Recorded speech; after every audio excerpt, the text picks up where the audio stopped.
Hello बच्चों, एक और क्वेश्चन देखिएगा। Which of the following number must be added to 5678 to give a remainder 35 when divided by 460। 460 को से किसी संख्या को डिवाइड किया जाए। मान लो कोई संख्या n है और इस n को यदि मैं बोलूँ बेटा 460 से डिवाइड करो, तो इससे जो रिमाइंडर प्राप्त होता है वो क्वेश्चन कहता है सर 35 एक रिमाइंडर प्राप्त होता है। कितना रिमाइंडर आता है? तो रिमाइंडर कहते हैं हमारे पास 35 निकल के आता है। ठीक है प्यारे बच्चे, अब यदि 35 जो रिमाइंडर आने लग रहा है वो 460 से डिवाइड करके आ रहा है।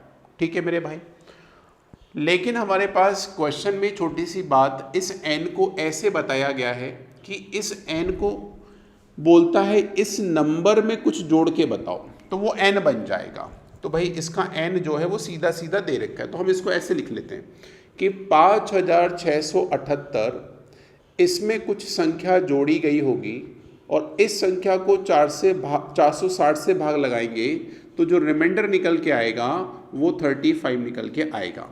तो यहाँ पे हमने किसी नंबर n को और उस n के बारे में थोड़ी सी और डिटेल दे रखी थी, तो हमने वो भी डाल दी। ठीक है, अब बहुत ध्यान से सुनना, किसी भी नंबर के पास जो रिमाइंडर है वो कब निकलता है या उस रिमाइंडर का मतलब क्या होता है, ध्यान से सुनना। जैसे मैं बोलूँ बेटा 7 को जरा 5 से भाग लगाओ, तो आप बोलोगे सर इसका रिमाइंडर आएगा सर 2। अब मुझे बताओ, जब हमने 7 को 5 से भाग लगाया तो जो रिमाइंडर 2 आया, इसका मतलब क्या है? सर ये संख्या 5 से कट तो सकती है लेकिन इसके पास 2 ज़्यादा है। यदि मैं इस 7 में से 2 घटा दूंगा तो मुझे बताओ जो डिवाइजर 5 था इससे ये संख्या कंप्लीटली डिविजिबल हो जाएगी, पूर्णतः विभाजित हो जाएगी। तो इसका मतलब ये है कि कभी भी कोई नंबर से रिमाइंडर निकल के आ रहा है, इसका सीधा मतलब है कि उस नंबर के पास उतना नंबर ज़्यादा है। तो क्या मैं इस कॉन्सेप्ट को यहाँ पे ट्राई कर लूँ कि मुझे बताओ 5, 6, 7, 8 में कुछ संख्या जोड़ी गई होगी और जोड़ने के बाद इसमें 460 का भाग लगाने पे 35 रिमाइंडर आया होगा। तो क्या मैं इसको 35 से डिवाइड कर दूं तो मुझे ये मालूम पड़ जाएगा कि ये संख्या 460 से अब पूरी डिवाइड हो रही होगी। यदि मैं 35 जो रिमाइंडर आ रहा था उसको यदि मैं माइनस कर दूं तो 100% ये संख्या 460 से कट रही होगी। बोलो इतनी बात क्लियर है सभी को? अब मुझे एक चीज़ बताओ, यदि हम इससे थोड़ा सा इसको सिंप्लीफाई करें तो ये हो जाएगा 5, 6, 8 में से 5 गए, 8 में से 5 गए तो यहाँ पे 3 बचा और 7 में से 3 गए तो 4 बता, 4, 3, 7 हो गया। अब मुझे बताओ इसमें क्या जोड़ें कि ये संख्या 460 से कट जाए।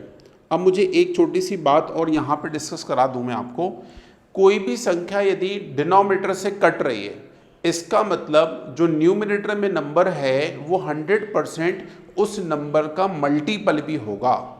क्या बोला मैंने? फिर से सुनना, मैंने ये बोला है यदि कोई संख्या डिवाइजर से कट रही है, इसका मतलब जो न्यूमरेटर में नंबर लिखा है वो जो डिवीज़र में नंबर लिखा है उसका कहीं ना कहीं मल्टीपल है वो।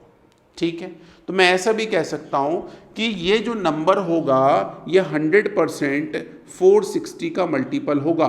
460 का क्या होगा बेटा? मल्टीपल होगा। बोलो ये बात सही है? सभी को समझ आ रही है? ये जो नंबर होगा वो किसका नंबर होगा? 460 का मल्टीपल होगा। अब मेरे पास दे रखे थे उसने 4 ऑप्शन, बेटा 1, 2, 3, 4 ऑप्शन। इन चारों ऑप्शन में यदि हम थोड़ा सा स्मार्ट रहें तो मुझे बताओ ऐसा कौन सा नंबर x की जगह पे रखूं मैं और इन दोनों को जोड़ने पे मुझे 460 का मल्टीपल मिल जाए। और जैसे ही मैंने 460 देखा तो मेरे दिमाग में एक बत्ती और जली कि सर जो नंबर होगा उसकी आखिरी डिजिट सर 0 ज़रूर होगी, क्योंकि 460 में एक 0 छुपा हुआ है। इसका मतलब जो नंबर मेरे पास आ रहा होगा उसमें 100% 0 छुपा होगा सर। तो अब मुझे बताओ क्या मैं 980 रखूं? यूनिट डिजिट यदि मैंने 0 उठा ली तो बेटा 8 में यदि हम 0 जोड़ेंगे तो कहीं ना कहीं 0 तो नहीं बनेगा। सॉरी 8 में नहीं बेटा, 3 में जोड़ेंगे तब भी नहीं बनेगा। अब यदि 997 में यदि मैं इसकी 7 उठा ली यूनिट प्लेस तो बेटा 7 में 3 जोड़ेंगे तो 10 आएगा, एक 0 मिल जाएगा ना।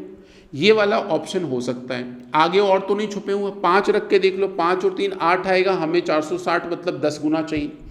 यदि मैं इस ऑप्शन को उठाऊं तो बेटा 8 रखेंगे तो 8 3 11 होता है, ये भी नहीं बन रहा है। तो सीधा सीधा ऑप्शन क्या हो गया, ऑप्शन नंबर 20 का सही जवाब हो गया। तो बहुत अच्छा कॉन्सेप्ट है इसमें। ये जो कॉन्सेप्ट मैंने आपको सिखाया है माइनस करने वाला, बेटा ये one of the best concept है। इस कॉन्सेप्ट की अच्छी प्रैक्टिस कर लीजिए, सवाल बहुत देखने को ज़रूर मिलेंगे। जुड़े रहिए maths by Anil sir YouTube channel के साथ। Thank you.